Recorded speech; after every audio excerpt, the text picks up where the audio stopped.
We gave your wedding fund to your sister. She deserves a royal wedding. Dad said it like he was announcing the weather, like he hadn't just detonated a bomb in the middle of Sunday dinner. My fork froze halfway to my mouth, but I didn't drop it. I didn't cry either. I just turned slowly to look at my fiancé Marcus, and the expression on his face told me everything was about to change. Before I explain what happened next, let me ask you something. Where are you watching from right now? And when you hear the rest of this story, tell me honestly, what would you have done? My name is Vivian. I'm 28 years old, and for most of my life, I've been the invisible daughter. Not invisible in the way that makes you feel mysterious or special. Invisible in the way that makes you wonder if you're even real to the people who are supposed to love you most. Growing up in our house in suburban Ohio meant growing up in my younger sister Brianna's shadow. She was 2 years younger, but somehow she was always the center of everything. The loudest voice, the brightest smile, the one who got the new dresses while I got the hand-me-downs from our cousin. Mom used to say Brianna needed more attention because she was sensitive. Dad said she had potential that needed nurturing.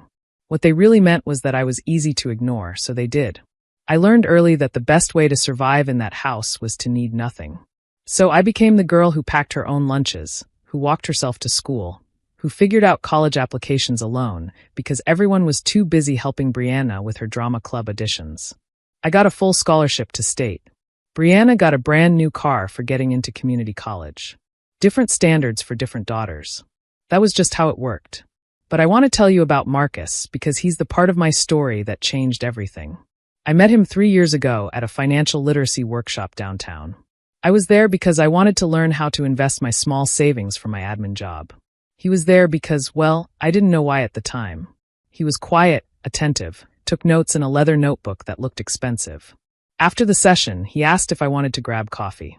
I said yes because something about his calm confidence reminded me of the person I was trying to become. For months, I thought Marcus was just a regular guy.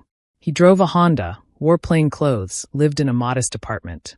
He told me he worked in finance, and I assumed that meant he was a bank teller or maybe an accountant at a small firm. He never corrected me. He never flashed money or talked about wealth. He just showed up, consistently, quietly, the way I had learned to move through the world. It wasn't until we'd been dating for almost a year that I discovered the truth. I was at his apartment helping him organize some papers when I found a magazine. Forbes. His face was on the cover. The headline read something about young founders revolutionizing fintech. My hands shook as I read the article. Marcus had built a financial technology company from his college dorm room. It had been acquired 2 years before we met. The number they mentioned made my head spin. 8 figures. When I confronted him, he just shrugged. I didn't want you to like me for that, he said. I wanted you to like me for me. I did. I do. And he liked me for me too, the quiet girl who asked for nothing, who had learned to build her own stability out of thin air. When Marcus proposed last spring, I called my parents with shaking hands. I expected them to be happy. Instead, Mom immediately asked about the ring size, as if calculating its worth. Dad wanted to know what Marcus did for a living. I said finance, keeping it vague, because somehow I knew that if they discovered the truth, everything would change. I wanted them to love Marcus because he was kind and steady and good, not because of what he had. We started planning a small wedding. Nothing extravagant. A garden ceremony, maybe 50 guests, a local caterer. My parents had mentioned years ago that they'd set aside money for both daughters' weddings. The same amount for each, they'd promised. Fair and equal. I hadn't touched it, hadn't even asked about it, because I was paying for most things myself anyway. But I assumed it was there. A safety net. A sign that maybe they did see me after all. Then came Sunday dinner. We were at my parents' house. Brianna was there too, glowing about her own engagement to a guy named Derek who sold insurance and thought cryptocurrency was a retirement plan. She'd been engaged for 3 months and had already planned a destination wedding in Cancun. 200 guests. Open bar. A dress that cost more than my first car. That's when Dad cleared his throat and made his announcement. We gave your wedding fund to your sister. She deserves a royal wedding. The table went quiet. Mom nodded along like this was perfectly reasonable. Brianna smiled, the kind of smile that told me she'd known all along. Maybe even orchestrated it. I set my fork down slowly. I could feel Marcus tensing beside me, but I kept my eyes on my father. You gave her my fund, I repeated quietly. The money you promised was mine. Dad waved his hand dismissively. You're doing fine, Vivian. You've always been fine. Your sister needs help planning something beautiful. You understand. I did understand. I understood that I had spent my entire life being fine, so they could pour everything into someone else. I understood that fine was their code for doesn't matter. But before I could respond, Marcus moved. He stood up slowly, pulling his phone from his pocket. His face was calm, but his eyes had gone hard in a way I'd never seen before. Should I tell them what I do for a living? The room shifted. Dad blinked, confused. Mom tilted her head like a bird that had heard an unfamiliar sound. Brianna's smile faltered. What do you mean? Dad asked, a nervous laugh escaping his throat. You work at a bank or something, right? Marcus didn't laugh. He pulled up something on his phone and turned the screen toward my father. I'm the founder of Verity Financial. Maybe you've heard of it. We were acquired by Goldman Sachs 2 years ago. That article there shows my net worth, if you're curious. Dad's face went white. Mom grabbed the edge of the table. Brianna leaned forward, eyes wide, then immediately looked at me like she was seeing me for the first time. Dad sputtered. I'm the man who was going to write a check to cover every cost of Vivian's wedding, Marcus continued, his voice never rising. I was going to make sure her family didn't have to worry about a thing. Because that's what you do for the people you love. But now I'm hearing that you took money that belonged to her, money you promised her, and gave it to someone else because she deserves a Real wedding. He let the question hang in the air like smoke. Brianna stood up suddenly. I didn't know it was Vivian's money. Mom said it was extra family savings. Sit down, Brianna, Dad snapped, but his voice had lost all its authority. Marcus slipped his phone back into his pocket. Here's what's going to happen. You're going to return every dollar you took from Vivian's fund. I don't care how you do it. Sell something. Take out a loan. Figure it out. Because if you don't, I will make sure every person in this family, every person in this community, knows exactly what kind of parents steal from their own daughter. Mom's voice cracked. Marcus, please, this is a family matter. Vivian is going to be my family, Marcus interrupted quietly. And I protect my family, unlike some people at this table. I watched my parents crumble. Dad's confidence, the smug certainty he'd worn for decades, collapsed like wet paper. Mom kept looking between Marcus and me, as if trying to calculate some new equation she'd never considered. Brianna, for once, was completely silent. I stood up then, pushing my chair back slowly. I didn't yell. I didn't cry.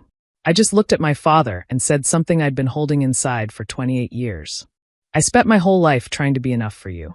Working harder, needing less, disappearing so you could focus on her. And you know what? I was enough. I was always enough. You just refused to see it. Dad opened his mouth, but nothing came out. You don't owe me an apology, I continued. I don't want one. I just want you to know that I'm done being your invisible daughter. I'm done being fine. Marcus took my hand. His grip was warm, steady, everything my childhood had never been. We're leaving, he said to the room. You have 30 days to return the money. After that, my lawyers will be in touch. We walked out together. Behind us, I heard Brianna burst into tears. I heard Mom hissing at Dad. I heard the sound of a family finally confronting a lie they'd built their entire structure on. 3 weeks later, the money was returned. Every single dollar, wired to my account with no message attached. I didn't thank them. I didn't call. Our wedding happened 6 months later. Not in Cancun. Not in some extravagant venue designed to impress. We got married in a small vineyard in Napa Valley. Just 30 people who actually loved us. Marcus's parents, my college friends, a handful of his closest colleagues. My parents weren't invited. Brianna texted me the night before.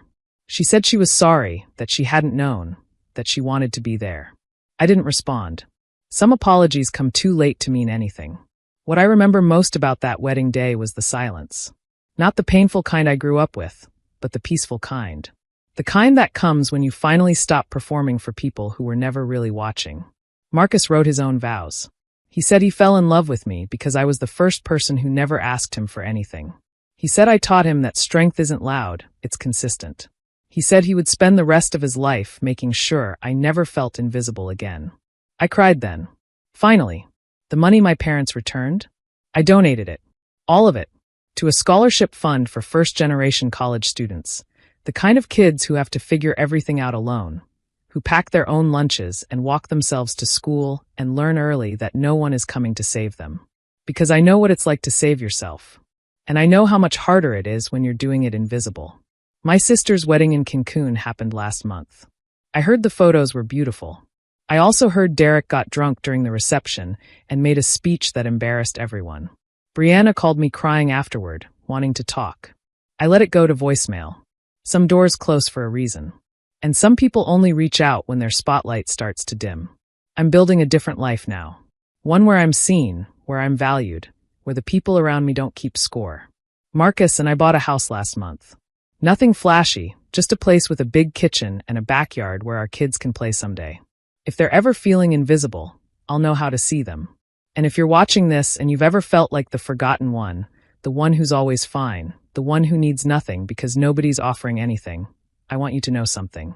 Your invisibility isn't weakness. It's the foundation you built when no one else would build it for you. And one day, you'll stand on that foundation, and everyone who overlooked you will finally understand what they missed. The quietest people often have the most powerful stories. Don't ever let them make you think otherwise. If this story spoke to you, drop a comment below. And make sure to subscribe so you don't miss what happens next.